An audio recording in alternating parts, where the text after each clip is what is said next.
Assalamualaikum warahmatullahi wabarakatuh. My name is Anissa Risha Fitri, NIM 2005-3004. I am a student from Faculty of Economy with the majoring Economy Education. Here I wanna explain, or we can say review materi, subject History of Economic Talk. Yang pertama adalah pengertian dari masalah ekonomi atau definition of economic issue. Jadi masalah ekonomi itu adalah semua problematika dan kesulitan yang dihadapi dalam ruang lingkup ekonomi atau yang berhubungan dengannya. Faktor-faktor pemicu dapat beragam dan dapat berpengaruh terhadap kebijakan ekonomi yang ada. Menyadur dari modul pembelajaran berjudul Masalah Ekonomi dan Sistem Ekonomi yang ditulis oleh Sri Utami, masalah pokok perekonomian terbagi ke dalam dua aliran, yaitu aliran ekonomi klasik dan aliran ekonomi modern.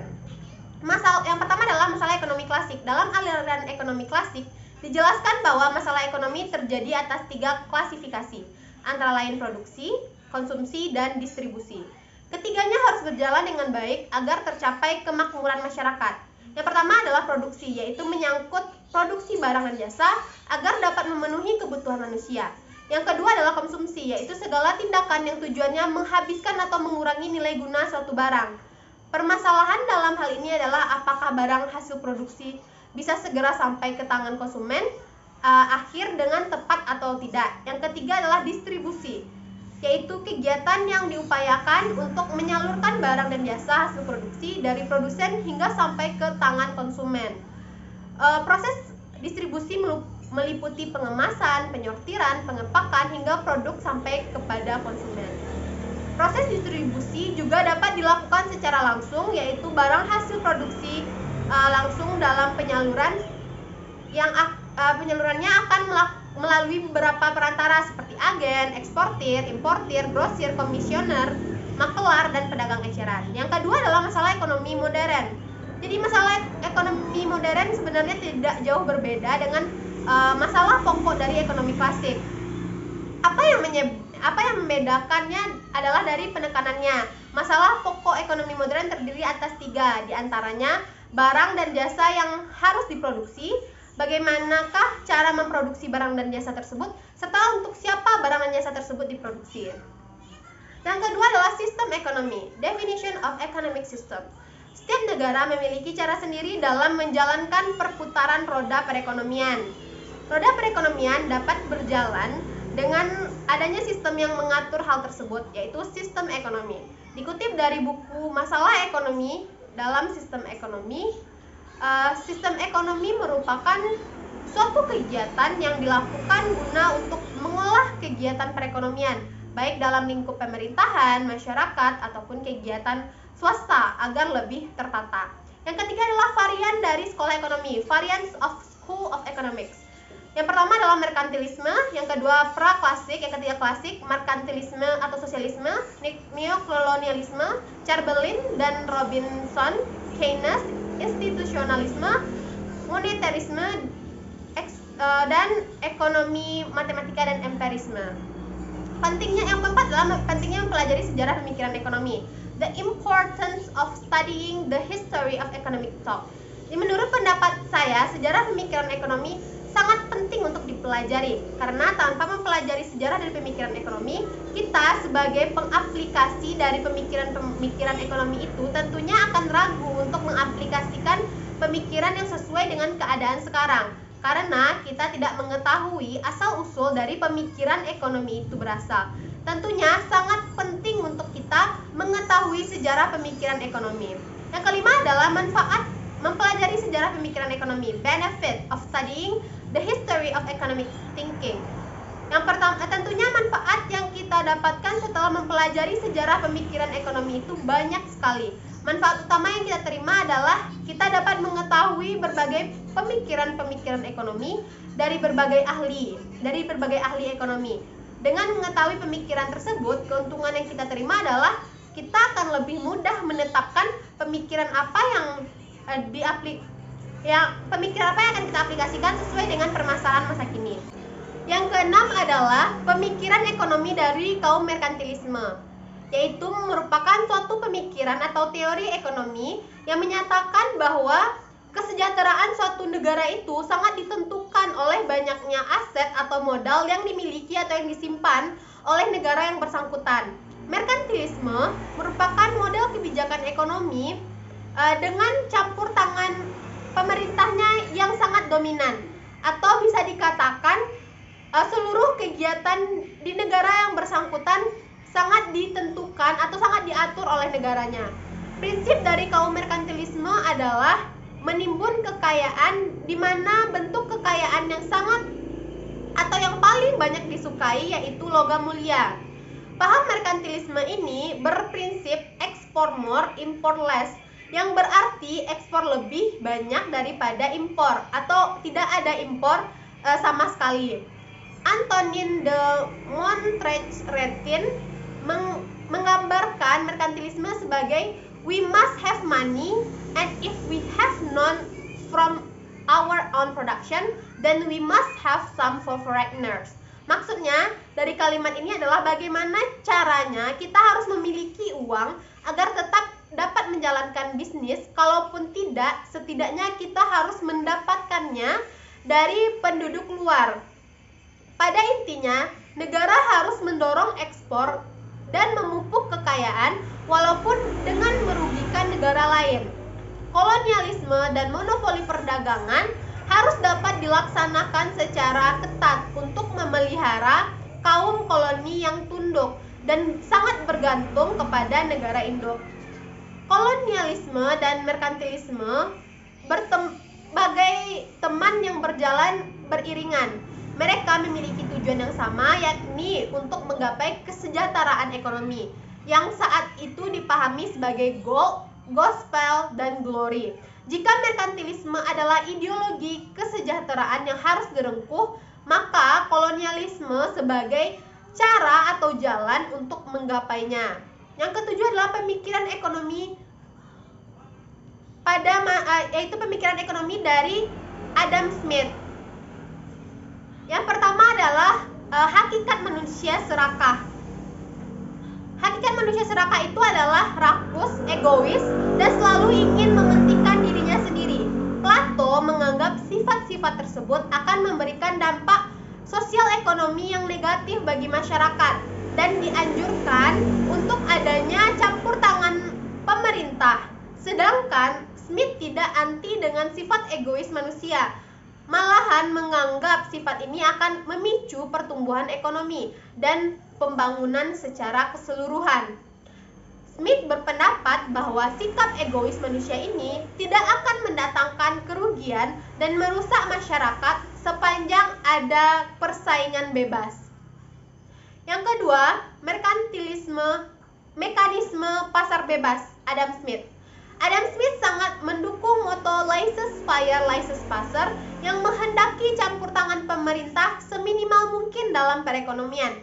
Menurut Smith, biarkan perekonomian berjalan dengan wajar tanpa ada campur tangan pemerintah. Nanti akan ada tangan tak terlihat atau invisible hand yang akan membawa perekonomian ke arah keseimbangan.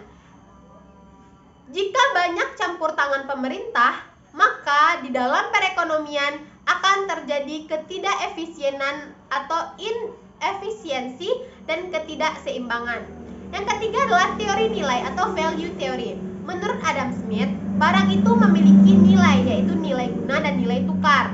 Nilai tukar atau harga dari suatu barang ditentukan oleh jumlah tenaga kerja atau labor yang diperlukan untuk menghasilkan barang tersebut. Smith menyatakan untuk mengukur tenaga labor yang dicurahkan untuk menghasilkan suatu barang atau jasa tidak hanya diukur dari jam atau hari kerja saja, karena keterampilan setiap individu itu berbeda-beda.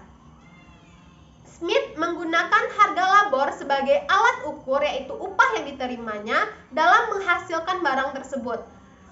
Tingkat upah sekaligus menentukan perbedaan tingkat keterampilan labor.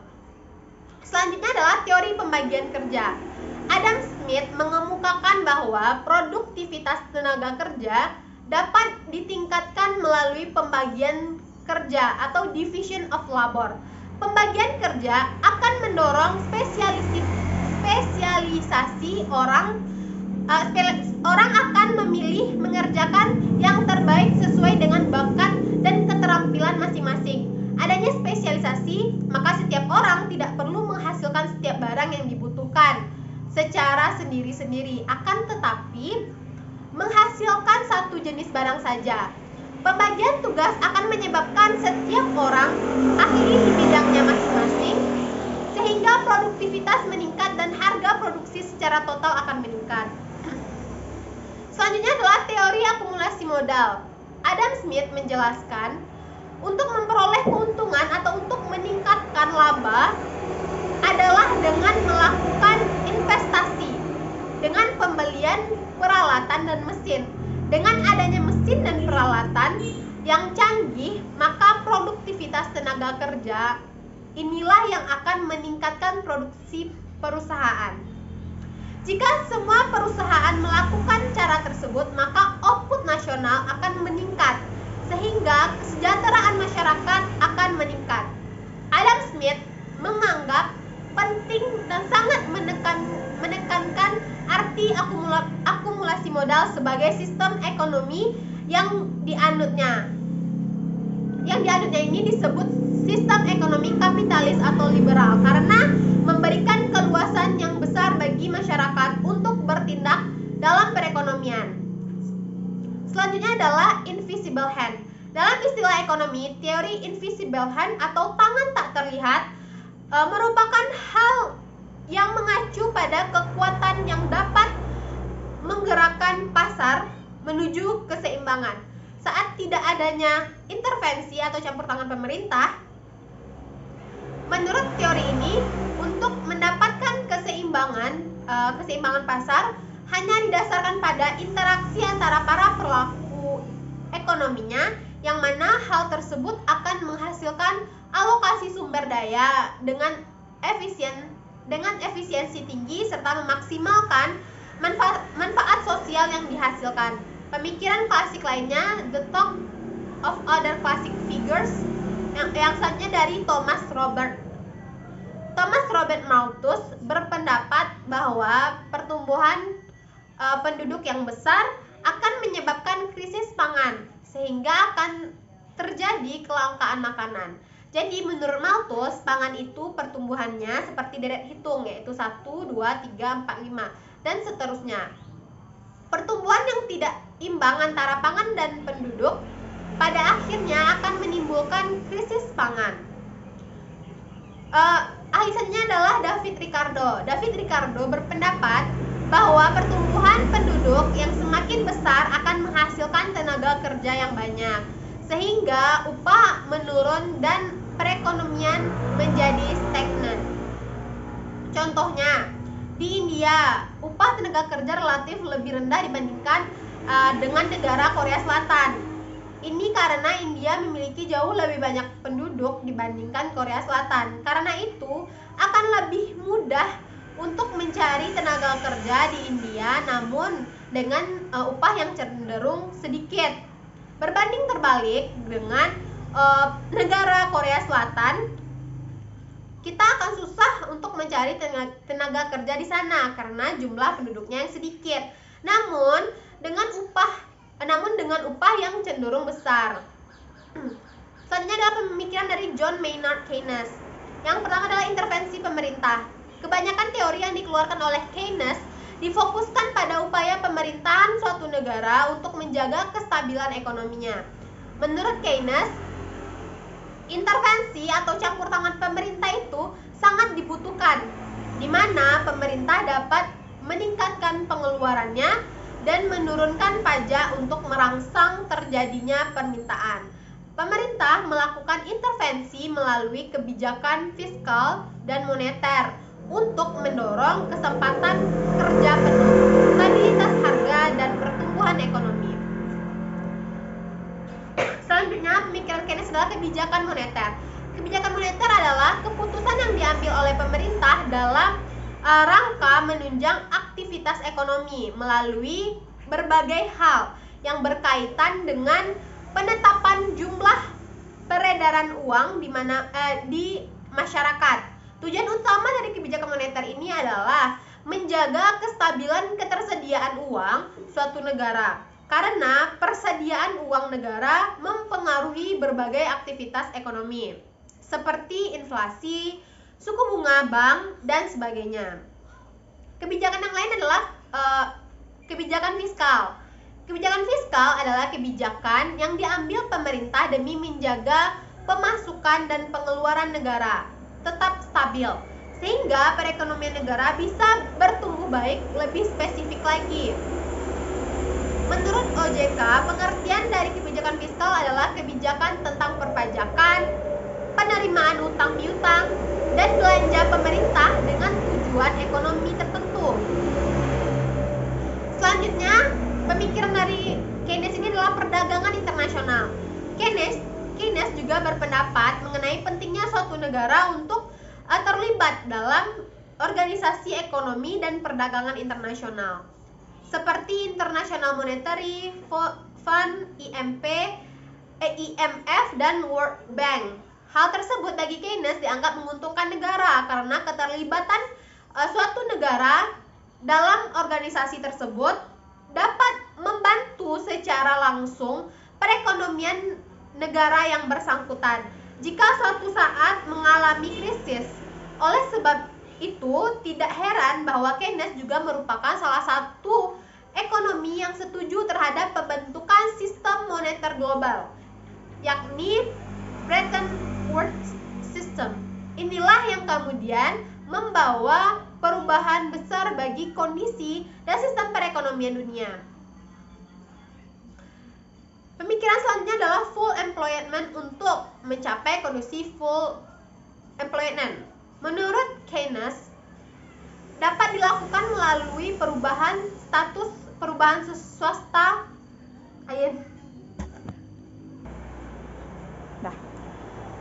Jadi selanjutnya pemikiran dari Keynes itu adalah full employment. Di kondisi full employment menurut Keynes dapat dilakukan melalui perubahan status perusahaan swasta menjadi suatu perusahaan atas nama negara. Di sini dapat terlihat bahwa Keynes mendukung penuh otoritas negara dan pemerintahan dalam mengatur ekonomi negaranya. Perubahan status ini dimaksudkan agar negara dapat lebih leluasa dalam mengatur kebijakan yang dikeluarkan perusahaan sehingga dapat menguntungkan masyarakat atau rakyat secara keseluruhan. Selanjutnya adalah intervensi pemerintah. Keynes beranggapan bahwa produksi yang terus-menerus dilakukan Jerman sebagai upaya untuk membayar hutang perang setelah kalah dalam Perang Dunia II semakin dapat menyengsarakan industrinya sendiri. Negara juga diperlukan untuk melakukan investasi sebagai upaya preventif agar ekonominya tidak kolaps. Dari sinilah kemudian Keynes dikenal sebagai ekonom modern yang mengajukan isu investasi oleh negara. Sebagai seorang ekonom yang mendasarkan teorinya pada teori merkantilis, Keynes menekankan segala bentuk upaya penstabilan ekonomi negara pada kebijakan-kebijakan pemerintah. Keynes menyebutkan bahwa perekonomian dalam rangka untuk menghindari dan menangani krisis yang dapat sewaktu-waktu menyerang perlu melakukan suatu bentuk investasi dalam bentuk fasilitas publik. Selanjutnya pemikiran Keynes adalah penambahan nilai investasi.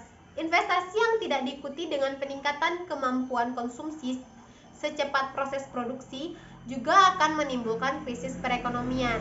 Sehingga hal ini perlu diseimbangkan dengan kekuatan ekonomi yang sedang berlangsung dalam suatu kurun waktu tertentu.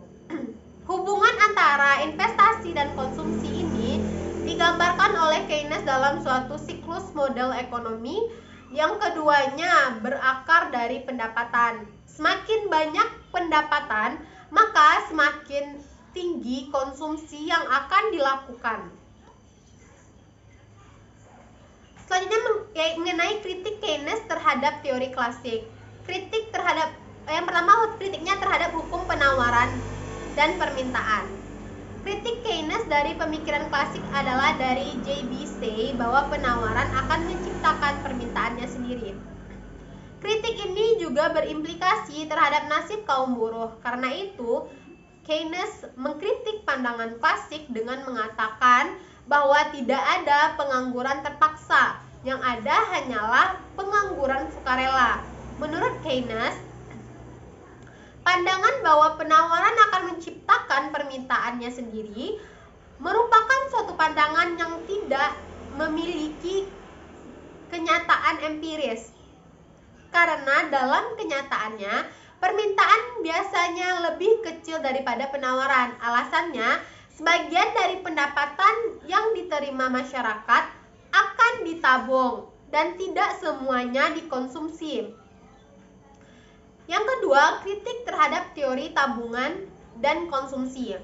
Kritik Keynes selanjutnya adalah kritiknya terhadap pandangan klasik mengenai tabungan. Pemikiran klasik percaya bahwa tabungan masyarakat akan dihimpun oleh lembaga-lembaga keuangan dan nanti akan disalurkan pada investor.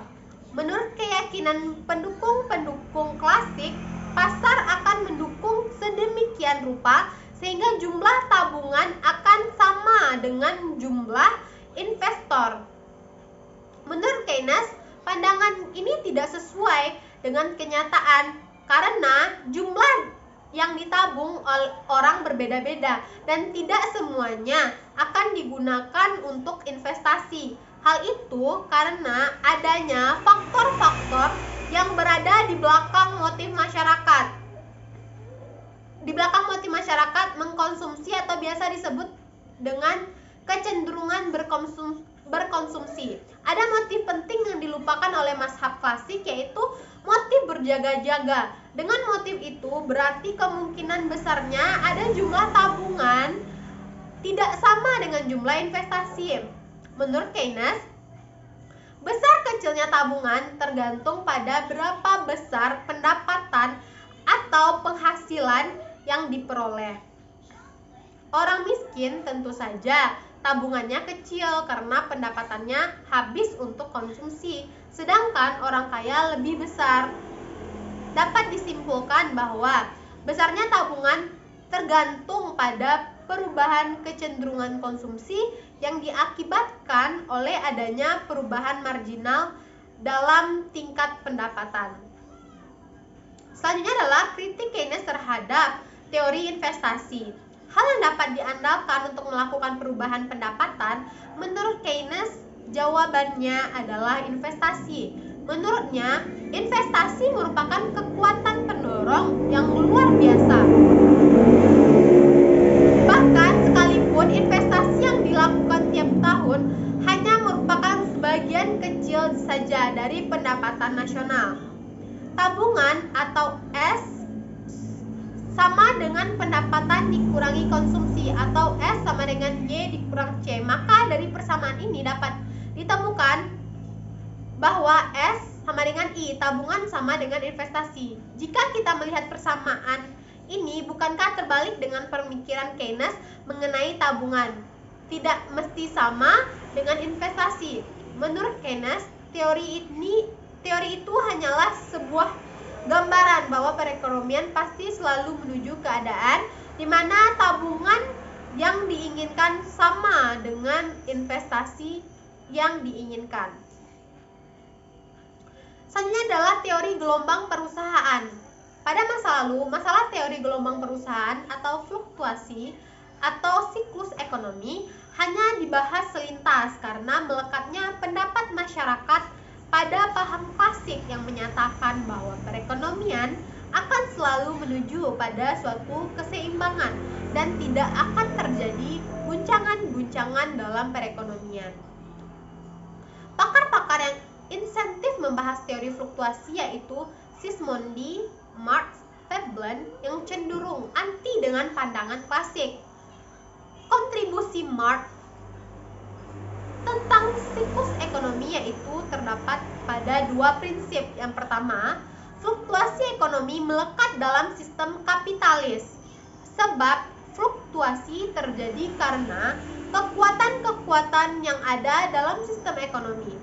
Yang kedua, penyebab utama siklus ekonomi ditemukan dalam kekuatan-kekuatan dalam menentukan pengeluaran investasi.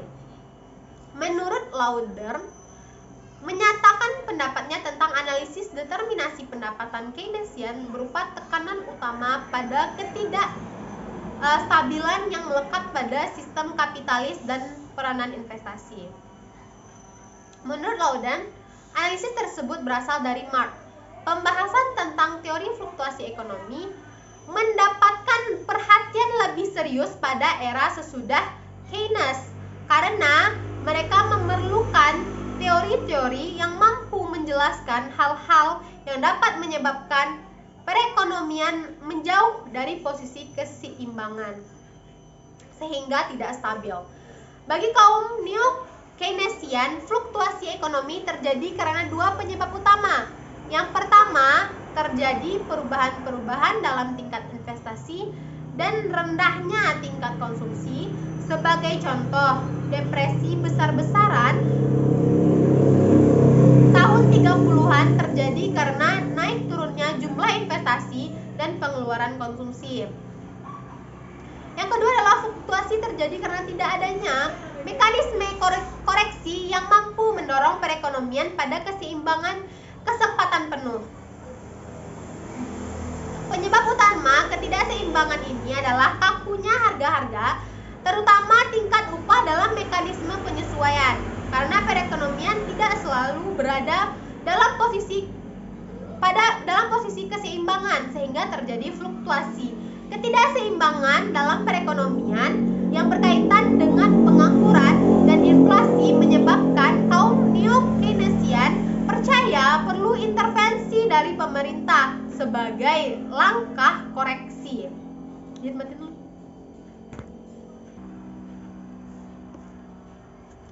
Selanjutnya adalah kritik aliran monetaris terhadap pemikiran kebijaksanaan Keynesian. Sebenarnya aliran monetaris sudah berdiri sejak lama. Hanya saja pandangan-pandangan kaum monetaris ini baru diperhatikan setelah terjadinya kasus membumbungnya inflasi yang dibarengi dengan semakin tingginya tingkat pengangguran pada tahun 70-an.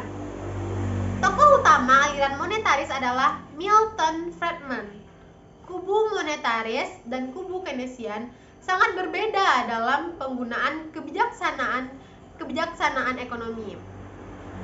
Kenyataannya, pada tahun 70-an dan 80-an terjadi debat panjang yang sangat panas antara kubu monetaris yang diwakili oleh Friedman dengan pihak non-monetaris, termasuk kubu Keynesian, Franco Modigliani dan James Tobin,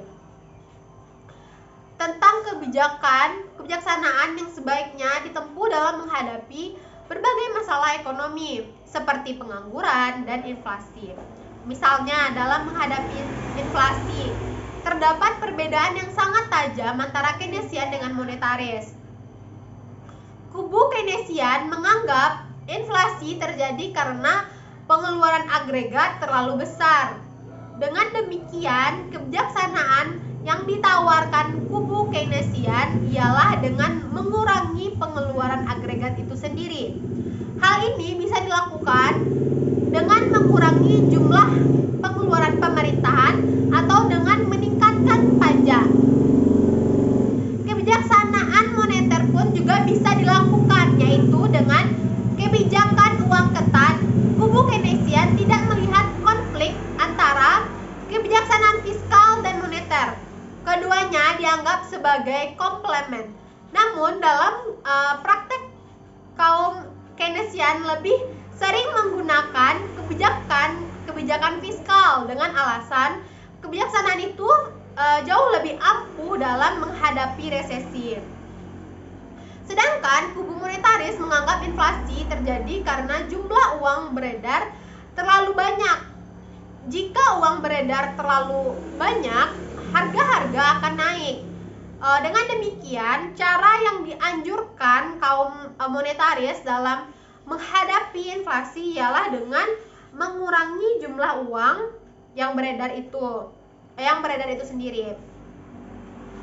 Kebalikan dari kubu Keynesian yang lebih menyukai kebijaksanaan fiskal, kubu monetaris lebih suka menggunakan kebijakan moneter sebab lebih jelas daripada kebijakan fiskal. Anggapan ini didasarkan pada kepercayaan bahwa perubahan dalam jumlah uang beredar akan menyebabkan perubahan yang besar pula dalam tingkat suku bunga, yang pada gilirannya akan menyebabkan perubahan yang besar dalam pendapatan nasional. Ini jelas terbalik dengan anggapan kubu Keynesian yang melihat perubahan dalam jumlah uang beredar tidak begitu mempengaruhi tingkat suku bunga sehingga dampaknya terhadap pengeluaran agregat juga kecil. Kaum monetaris yang sangat memperhatikan EVAR jumlah uang yang beredar jangan bertambah terlalu cepat dari yang seharusnya, jelas menyalahkan kebijaksanaan fiskal yang ekspansif selama tahun 60-an yang dianggap sebagai pangkal bala terjadinya kesulitan-kesulitan ekonomi di kemudian hari. Bagi kaum monetaris, melakukan pengeluaran pemerintah secara berlebihan tidak akan menguntungkan, justru dapat membawa kerugian. Yang jelas, jika inflasi terlalu tinggi, perekonomian bisa macet. Bagi kaum monetaris, inflasi dianggap sebagai musuh utama yang perlu diberantas sesegera mungkin. Kalau inflasi sudah reda, pemerintah harus membiarkan perekonomian menemukan sendiri laju pertumbuhannya yang normal. Dari uraian di atas dapat disimpulkan bahwasanya kaum Keynesian lebih menyukai kaum monetaris lebih menyukai kebijaksanaan moneter dalam menghadapi masalah-masalah ekonomi. Kebijakan moneter yang dianjurkan kubu monetaris adalah kebijaksanaan moneter yang sifatnya netral dan berorientasi ke arah pertumbuhan ekonomi jangka panjang. Sedangkan kaum Keynesian lebih memilih kebijaksanaan fiskal dalam menghadapi masalah-masalah ekonomi. Selanjutnya adalah teori sisi penawaran. Aliran sisi penawaran percaya bahwa yang harus diperhatikan yang utama bukan segi permintaan seperti yang dilakukan kubu Keynesian maupun monetaris, melainkan sisi penawaran. Moto kerja aliran sisi penawaran lebih baik meningkatkan pendapatan nasional melalui pemanfaatan sumber daya penuh daripada mencoba menekan atau meredakan fluktuasi ekonomi. Kesempatan kerja penuh sangat besar artinya bagi pemikir-pemikir aliran sisi penawaran dalam mengatasi inflasi dan pengangguran. Jalur yang ditempuh oleh aliran sisi penawaran melalui program penurunan pajak. Alasannya turunnya pajak akan menambah gairah investasi yang akan mendorong peningkatan dalam produksi. Dengan meningkatkan produksi, masalah pengangguran dapat diatasi dan sekaligus inflasi dapat diredakan. Tekanan utama aliran penawaran adalah kebijaksanaan pertumbuhan jangka panjang. Hal ini dilakukan mempromosikan kesempatan kerja penuh dan perubahan teknologi. Robert T. Mundell juga disebut sebagai peletak dasar ekonomi sisi penawaran. Mundell menawarkan penggunaan kombinasi kedua kebijakan fiskal dan moneter. Kebijakan moneter dilakukan dalam bentuk kebijakan uang ketat untuk membendung inflasi. Kebijakan fiskal dilaksanakan dengan menggunakan program pengurangan pajak untuk mendorong pertumbuhan ekonomi. Mundell sangat berjasa mengatasi penyakit stagflasi serta kontribusinya dalam meletakkan dasar bagi teori yang mendasari kebijakan praktis dalam perekonomian terbuka, yaitu perdagangan internasional. Selanjutnya adalah teori ekspektasi rational expectation atau New Classical Economics. telah mengambil alih peran monetaris dalam memberikan kontribusi bagi tingkat otoritas maupun sektor swasta. Terutama masalah-masalah dalam pengendalian inflasi, akan tetapi pada dasarnya monetaris dan ekspektasi rasional atau New Classical Economics memiliki kesamaan dalam menentukan dasar kebijakan, yaitu yang pertama, anggaran pemerintah yang berimbang, bahkan jika perlu di atas rata-rata dari perputaran siklus bisnis. Dalam pada itu, peran bank sentral dalam mencetak dan mengedarkan uang perlu dibatasi dan disesuaikan dengan standar normal pertumbuhan dari suatu perekonomian. Kemudian, pengeluaran pemerintah dibatasi hanya pada sektor pertahanan, hukum, dan ketentraman atau ketertiban. Yang kedua adalah untuk berjalannya roda perekonomian baik monetaris maupun rational expectation, memberikan kebebasan dalam menjalankan roda usahanya melalui suatu perdagangan yang saling membutuhkan atau mutual trade yang akan membuat perekonomian berjalan ke arah kemakmuran. Yang ketiga adalah perlunya insentif untuk mengatasi ketimpangan dan kemiskinan. Sekian penjelasan dari saya mengenai sejarah dari pemikiran ekonomi atau history of economic thought. Sekian, assalamualaikum warahmatullahi wabarakatuh.